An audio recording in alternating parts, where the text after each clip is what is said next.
नमस्कार, खबरों की खबर में आपका स्वागत है। मैं हूं तृप्ति। मुंबई के पुलिस कमिश्नर परमबीर सिंह सुशांत सिंह राजपूत की मौत के बाद से मीडिया में अपने एक्शन और फिर उस पर आने वाले रिएक्शन के चलते खबरों में बने हुए हैं। सुशांत सिंह राजपूत की मौत के बाद मुंबई पुलिस की साख पर बट्टा अगर लगा है तो उसका सारा ठीकरा परमबीर सिंह पर ही फूटा है। पिछले 3 महीनों में अर्नब गोस्वामी ने चीख चीख कर मुंबई के पुलिस कमिश्नर को इतनी बार ललकारा कि अर्नब गोस्वामी अब कमिश्नर साहब के सपने में दिखाई देने लगे होंगे। लेकिन परमबीर सिंह क्या पहली बार ही विवादों में घिरे हैं? भगवा आतंकवाद के नाम पर मालेगांव ब्लास्ट मामले में साध्वी प्रज्ञा को प्रताड़ित करने से लेकर रातों रात एक बड़े नेता को करप्शन के मामले में क्लीन चिट देने की बात हो या फिर झूठे ड्रग केस में फंसाने के मामले तक में परमबीर सिंह विवादों में घिरे रहे हैं।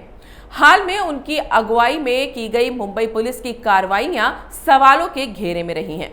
साल 1988 बैच के आईपीएस अधिकारी परमबीर सिंह वैसे तो एक तेज तर्रार अधिकारी के तौर पर जाने जाते हैं।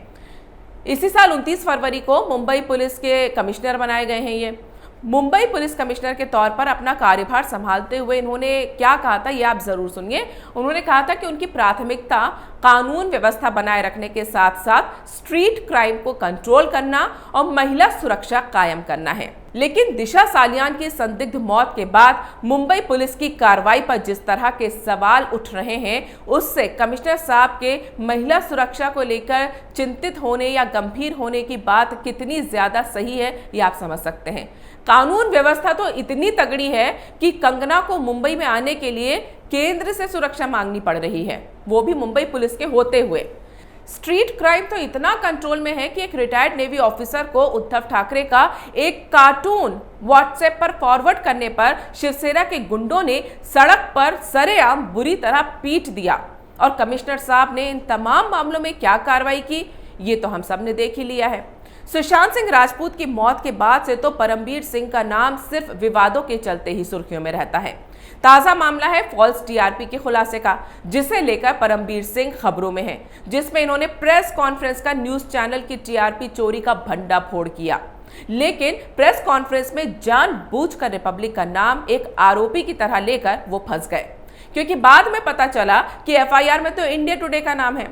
अब सवाल उठ रहा है कि परमबीर सिंह ने अर्नब गोस्वामी के रिपब्लिक चैनल का नाम कहीं बदले की भावना से तो नहीं लिया, क्योंकि सुशांत सिंह राजपूत की मौत की जांच को अपनी मुहिम बनाने वाले रिपब्लिक चैनल ने पूरे केस में मुंबई पुलिस की भूमिका पर सवाल उठाए थे। और सुशांत की मौत को आत्महत्या बताने के पीछे मुंबई पुलिस की एक साजिश होने के आरोप जड़े थे, जिसके बाद मुंबई पुलिस की जांच पर पूरा देश सवाल उठाने लगा था। यहां तक कि सुप्रीम कोर्ट ने भी सुशांत सिंह राजपूत की मौत की जांच का जिम्मा मुंबई पुलिस से छीनकर सीबीआई को सौंप दिया था। कमिश्नर साहब चंद दिनों बाद फिर विवादों में घिर गए, जब उन्होंने कंगना रनावत पर किए गए एक भद्दे ट्वीट को लाइक किया। उन्होंने एक तरह से कंगना के खिलाफ अपनी ये मंशा जाहिर की थी। हालांकि डैमेज कंट्रोल करने के लिए मुंबई पुलिस ने ट्वीट किया था कि इस ट्वीट को मुंबई पुलिस कमिश्नर ने कभी लाइक नहीं किया और साइबर पुलिस स्टेशन को स्क्रीनशॉट की जांच के लिए भेज दिया गया है। दरअसल कंगना भी सुशांत केस में बढ़ चढ़कर बोल रही थी। उन्होंने तो बॉलीवुड के ड्रग सिंडिकेट पर भी काफी बयान दिए थे, जिससे साफ पता चल रहा था कि मुंबई पुलिस की नाक के नीचे ड्रग का काला कारोबार चल रहा है और पुलिस कार्रवाई के मामले में सुस्त है या फिर किसी तरह की कोई कार्रवाई करना ही नहीं चाहती। और मजेदार बात तो यह है कि परमबीर सिंह के बारे में कहा जाता है कि उन्हें अंडरवर्ल्ड के नेटवर्क की गहरी जानकारी है। परमबीर सिंह 90 के दशक में स्पेशल ऑपरेशन स्क्वाड के पहले डीसीपी भी थे। इस स्क्वाड के नाम मुंबई पुलिस के इतिहास में सबसे ज्यादा एनकाउंटर करने का रिकॉर्ड दर्ज है। तब परमबीर सिंह की अगुवाई में स्पेशल स्क्वाड ने डॉन अरुण गवली की दगड़ी वॉल में भी कई दफा ऑपरेशन को अंजाम दिया था। लेकिन आज जब बॉलीवुड के बड़े बड़े सितारों के अंडरवर्ल्ड कनेक्शन की खबरें आ रही हैं, परमबीर सिंह जी ऐसे बिहेव करते हैं मानो उन्हें कुछ पता ही नहीं है या फिर ये सब बकवास बातें हैं। बॉलीवुड के जिस ड्रग कार्टेल को एनसीबी ने एक हफ्ते में पकड़कर दीपिका पादुकोण, सारा अली खान, श्रद्धा कपूर जैसी एक्ट्रेसेस की अपने दफ्तर में परेड करा दी, क्या मुंबई के उस ड्रग कार्टेल के बारे में कमिश्नर साहब यानी परमबीर सिंह जी को भनक तक नहीं थी? वैसे ड्रग मामले में भी परमबीर सिंह विवादों में रह चुके हैं। मीडिया रिपोर्ट्स के मुताबिक साल 2009 में परमबीर सिंह पर ड्रग मामले में प्रोवोक के को ओनर सलिल चतुर्वेदी को झूठे केस में फंसाने के आरोप लग चुके हैं। तब परमबीर सिंह एसीपी थे और उनकी टीम ने ड्रग के मामले में सलिल चतुर्वेदी को गिरफ्तार किया था।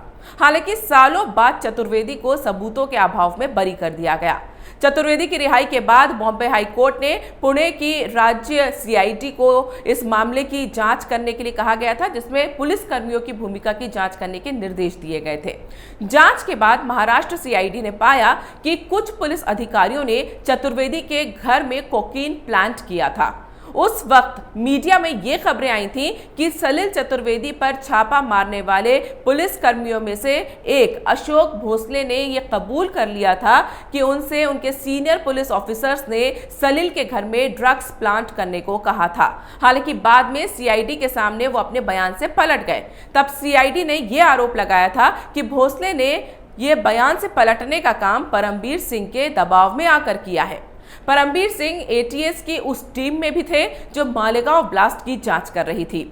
परमबीर सिंह पर भोपाल की सांसद साध्वी प्रज्ञा सिंह ने अत्याचार और प्रताड़ित करने के आरोप लगाए थे।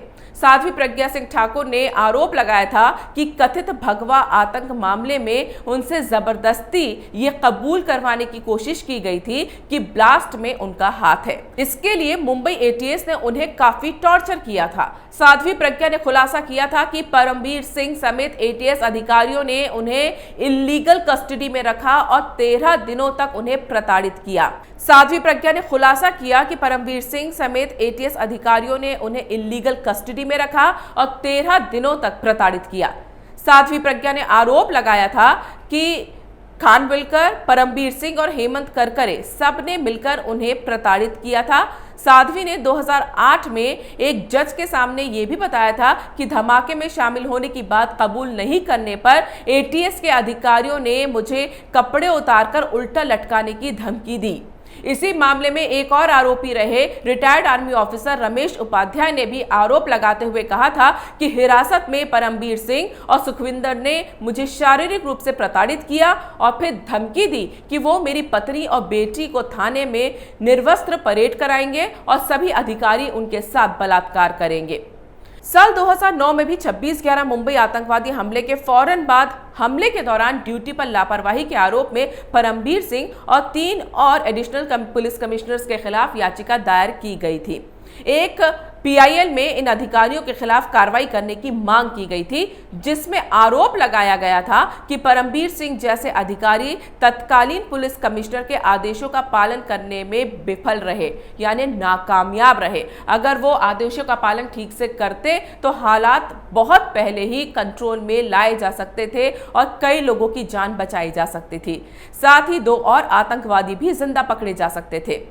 इसमें कहा गया था कि अधिकारियों ने आतंकवादियों से मुकाबला करने से इनकार कर दिया था और परेशानी वाले या जहां पे ज्यादा खतरा था उन क्षेत्रों से दूर रहकर कंट्रोल रूम को गलत रिपोर्ट दी। मुंबई पुलिस कमिश्नर बनने से पहले एंटी करप्शन ब्यूरो में भी परमबीर सिंह जी डीजी थे। एसीबी में भी परमबीर सिंह का कार्यकाल विवादों से भरा रहा। सिंह ने पिछले साल दिसंबर में सिंचाई घोटाले में तत्कालीन उप मुख्यमंत्री और एनसीपी नेता अजीत पवार को रातों रात अचानक भ्रष्टाचार के एक बड़े मामले में क्लीन चिट दे दी थी, जिस पर काफी राजनीतिक बवाल मचा था। अजीत पवार 12 विदर्भ सिंचाई विकास निगम परियोजना से जुड़े एक घोटाले में आरोपी थे। लेकिन इन तमाम विवादों के बावजूद आज परमबीर सिंह मुंबई के पुलिस कमिश्नर बने हुए हैं। सुशांत सिंह राजपूत की मौत के मामले को आनन फानन में आत्महत्या बताना हो या फिर दिशा सालियान की मौत को आत्महत्या बताकर वहां से सबूत गायब करने के आरोप हो, मुंबई में कंगना की सुरक्षा को लेकर सवाल हो या फिर अर्नब को फॉल्स टीआरपी केस में फंसाने का मामला हो, परमबीर सिंह की भूमिका को सोशल मीडिया पर लोग लगातार शक की नजर से देख रहे हैं। यहां तक कि उनके इस्तीफे की मांग ट्विटर पर ट्रेंड करने लगी थी। लेकिन सोशल मीडिया से बेपरवाह परमबीर सिंह जानते हैं कि वो मुंबई पुलिस महकमे के मुखिया हैं और सरकार चला रही शिवसेना के अंडर में आते हैं।